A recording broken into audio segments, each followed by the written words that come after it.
Hola jóvenes, ¿qué tal? Buenas tardes. Bueno, continuando con los temas de las complicaciones del trauma de tórax, en esta ocasión, pues vamos a continuar.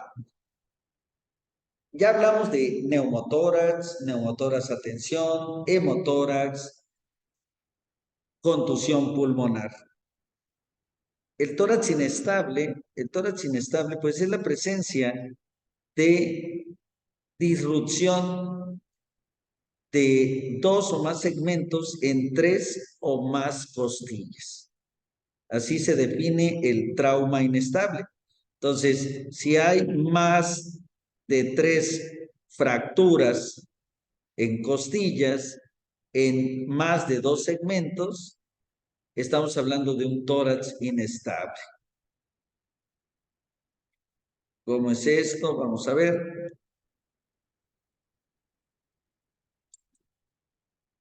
Vamos a dibujar un poquito. Aquí, como pueden observar, tenemos fracturada esta costilla, esta y esta.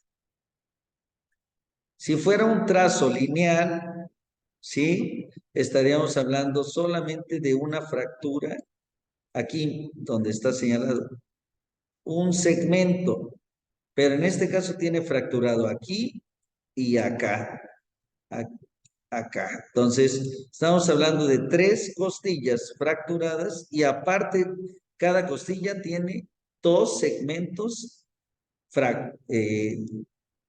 con la fractura. Entonces, esa es la definición de tórax inestable.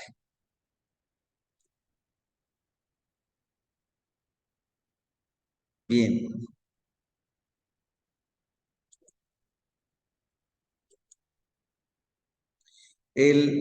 Tenemos un video de tórax inestable en donde hablamos con mayor detalle acerca de esto, pero en términos generales el tórax inestable, les vuelvo a decir, es el resultado de la disrupción, ¿sí?, del tórax cuando hay más de tres fracturas en más de dos o tres segmentos.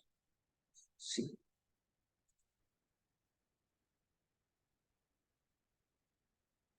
Y esto nos va a generar un tórax en el cual cuando haya una inspiración es cuando aumentamos el volumen del tórax, este va a ser al revés, no va a hacer una respiración paradójica.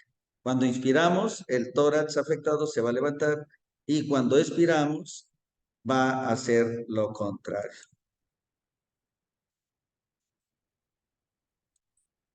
Vamos a ver si se puede. Rapidito.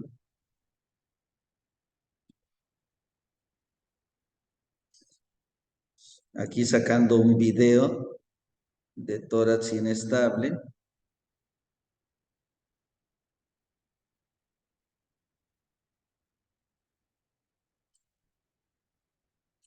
Vamos a tratar de que se vea lo mejor que se pueda. Este es obtenido de un video de Facebook del doctor Ramón Reyes en el 2022. Vamos a ver si se puede observar. Yo creo que sí. Veamos. Aquí lo vemos. Este es un video de un paciente, de un niño, que tiene un tórax paradójico. ¿Sí? También se le conoce como bolet costal. Este es un paciente pediátrico que tuvo un accidente en motocicleta y fue posteado por el doctor Ramón Reyes, ¿sí? Entonces, bueno, aquí observamos el tórax afectado, el paciente al inspirar, como,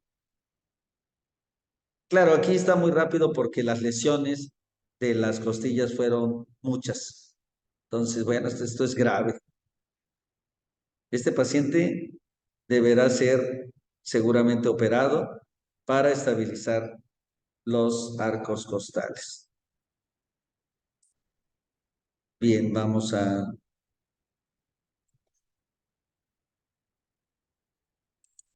continuar con otra complicación, el taponamiento cardíaco. El taponamiento cardíaco, ¿sí?, resulta de un trauma causado en el tórax que lesione al pericardio o a los vasos sanguíneos de este o al corazón, ocasionando sangre en la cavidad pericárdica. Esto como consecuencia va a generar que haya disminución en la contracción, disminución en el flujo, en la fuerza del ventrículo. Por lo tanto, va a ocasionar un choque obstructivo secundario a la acumulación de sangre en el saco pericárdico. Aquí vemos un ultrasonido. De hecho, había una imagen mucho mejor en un video anterior en donde se observan los ventrículos, las aurículas y sangre en el pericardio. Este se puede obtener muy bien en un FAS o en una ventana subgifoidea. El taponamiento cardíaco es derivado de la acumulación en la cavidad pericárdica de suficiente líquido con la suficiente rapidez como para comprometer el llenado de las cavidades ventriculares por compresión extrínseca. Bien, 50 mililitros mayor, es suficiente contener más con 30, 50 mililitros para obstruir las compresiones, las contracciones, perdón, del ventrículo. ¿Sí? Así que cuando tenemos esa cantidad de sangre empieza a obstruir y va a originar derrame pericárdico, aumento de la presión en la cavidad pericárdica, restricción del llenado de cavidades derechas, por lo tanto va a disminuir el gasto cardíaco, generando hipotensión y bajo gasto. Esto va a generar que se active el sistema simpático, el eje renina-angiotensina-aldosterona, va a haber congestión periférica, aumento de la presión en la cámara cardíaca y, bueno, va a generar el choque obstructivo.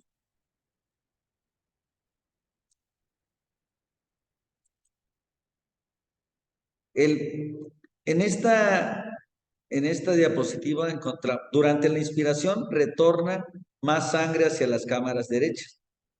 Distensión del ventrículo derecho a expensas de comprimir el izquierdo por el septo. Va a haber una diástole comprometida, ¿sí? Al haber una disminución del retorno de la sangre de las cámaras derechas, va a haber un pulso paradójico. La activación del simpático y del eje renina-angiotensina-aldosterona puede deberse, pues, a todo lo que ha pasado dentro de la fisiopatología que ya se explicó: disección de la aorta, ruptura cardíaca, va a generar que haya sangre en la cavidad pericárdica generando un taponamiento agudo. Para ello vamos a tener la triada de Beck. La triada de Beck es muy útil clínicamente para diagnosticar el taponamiento cardíaco. Y esto consiste en hipotensión, ingurgitación yugular y ruidos cardíacos apagados o disminuidos, más el pulso paradójico. Bien, acá tenemos una representación, un corazón normal. El pericardio permite la distensión ventricular. Este es del lado derecho. El pulso arterial va a ser a la expiración, a la inspiración y a la expiración, pues va a ser de la misma magnitud, las mismas ondas ¿Por qué? Porque no hay ningún problema en la salida de la sangre de, de las cavidades derechas hacia el pulmón y ya de ahí hacia el corazón, a la aurícula izquierda y de ahí a la periferia. Mientras que el taponamiento cardíaco, el líquido pericárdico va a impedir la distensión ventricular con la que la presión se ejerce sobre el tabique, o sea, el ventrículo izquierdo va a tener esa compresión. Por lo tanto, en la expiración, ¿sí? Que es en donde la sangre va a ser eyectada de los ventrículos, aquí por en la expiración va a ser normal, pero en la inspiración va a más de 10 milímetros de mercurio, o sea, va a bajar, ¿sí? Y aquí se ve la diferencia de las ondas. En la expiración va a ser mayor y en la inspiración va a disminuir el pulso arterial. La clínica y serología. En la clínica va a haber un menos gasto cardíaco, congestión sistémica, hipotensión arterial, taquicardia, oliguria y datos de insuficiencia cardíaca congestiva derecha. Va a haber presión venosa yugular aumentada, matidez en la parte posterior del tórax, ruidos cardíacos disminuidos o velados, campos pulmonares respetados y el pulso paradójico de Kussmaul. Exploración complementaria, en el electrocardiograma vamos a tener una taquicardia sinusal con menos amplitud del QRS. La radiografía de tórax va a estar normal o aumentada y se va a ensanchar el mediastino en una forma de una cantimplora. ¿Sí? Análisis de líquido pericárdico, pues similar al líquido pleural, sanguinolento en la tuberculosis o en cáncer. Exploraciones complementarias, continuamos. En la ecografía, la primera sospecha es sospechar taponamiento cardíaco. Luego, una vez que ya sabemos que tenemos líquido en la cavidad pericárdica, ¿sí? Aquí que tenemos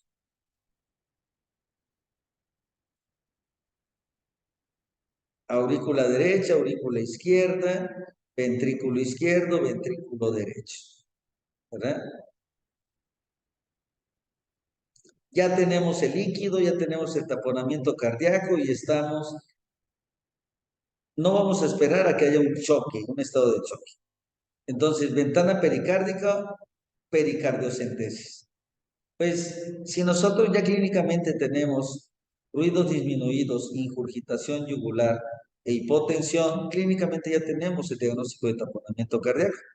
Entonces, podemos hacer una punción a 45 grados, dirigirla hacia la tetilla y introducir una jeringa con una aguja, con un zócar y ir introducirla e ir aspirando hasta obtener sangre, entonces la pericardiocentesis. Eso mejora los movimientos cardíacos y pudiera ser que ese sea el tratamiento definitivo. Sin embargo, si es una lesión penetrante, o sea, un trauma penetrante, y hay una lesión en el corazón o en alguna arteria del pericardio o algo, esto nada más va a ser en forma temporal, ya que tendríamos que valorar una ventana pericárdica, hacer una toracotomía y hacer una ventana pericárdica.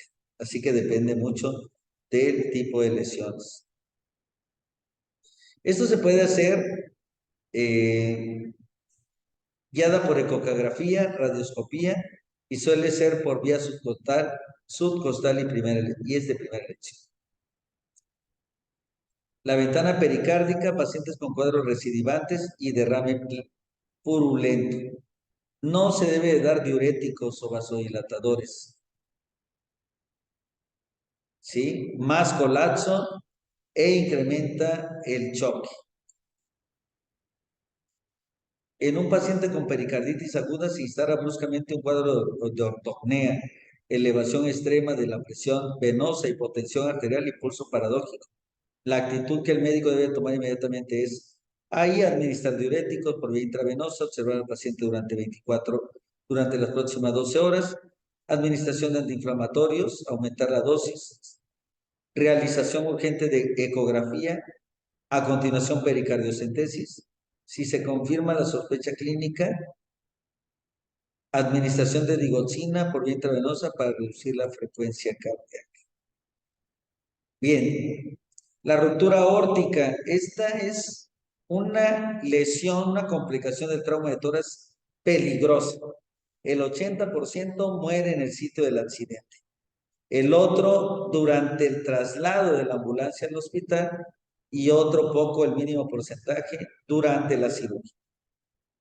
¿Sí? La ruptura aórtica traumática es la causa común de muertes por colisión por accidentes vehiculares, principalmente de autos, ¿sí?